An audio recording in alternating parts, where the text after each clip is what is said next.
Hello, and welcome to another IDN quick training video. Our topic today is, what do you do when a building is going to be uninhabited, inactive, not used anymore, it's going to be demolished, but it's still showing up in the system, and you don't want it contributing to your unused space, or your under capacity, or anything else regarding, it's contributing square footage to all your calculations, so you don't want to have that happening anymore. But at the same time, you don't want to delete it. You just want to make it inactive, right? In case you want to go back and look at it again, we just want to get it out of the way right now because we don't want it screwing up our reporting. So that's our topic today. And we're looking at here is we've got 25 buildings, 452 underutilized spaces. We know that's not correct because these two buildings need to be taken out of the equation. So what I'm going to do is I'm going to go back to my dashboard, and I'm going to go to our building list. Oh, actually, before I do that, I'm going to go back to our dashboard and look at our widget. We've got space by building and category. We've got Crandall Hall right here and Stanton Hall. STA, it's kind of hard to notice. There we go. They're going to be removed from this list, just so you know that they're going to be taken out of here. And we're going to go to our building list.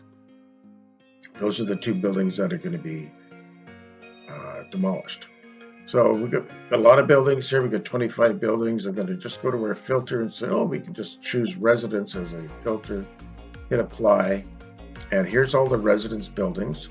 And here's Stanton, and here's Crandall, and they're going to be taken offline. So I'm just going to click on it, go to show details, and here's the normal view that we would see. But here we're going to click on edit, and that's going to take us to the further details and including its status. Currently active, all we got to do is click inactive and hit save. Changes have been saved, and that's done. I go back and go back one more, and we'll see that that building has been taken away from this list. So another way of doing this, we go up to our map button here, and we can look at the campus as a map, as a navigation tool, and we also have a filter here on the side. So we're looking at residence buildings. So I might just say we don't want to see support, we don't want to see maintenance, and so forth. Take all of these ones off and just leave residence, and we can see all the residents. I'll zoom in a bit here. We've got Georgia, Alberta.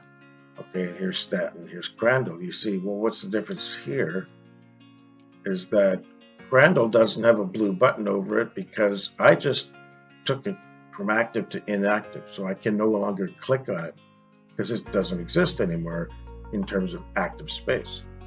We can still see Stanton is here, and that's another building that's going to be demolished. But I can click on that, and over here go directly to the edit form like we were before, where we navigated through the list. And same thing, I just go to edit, make it inactive. Oh, by the way, you can see there's a note here that says, it's going to be demolished. We'll hit save.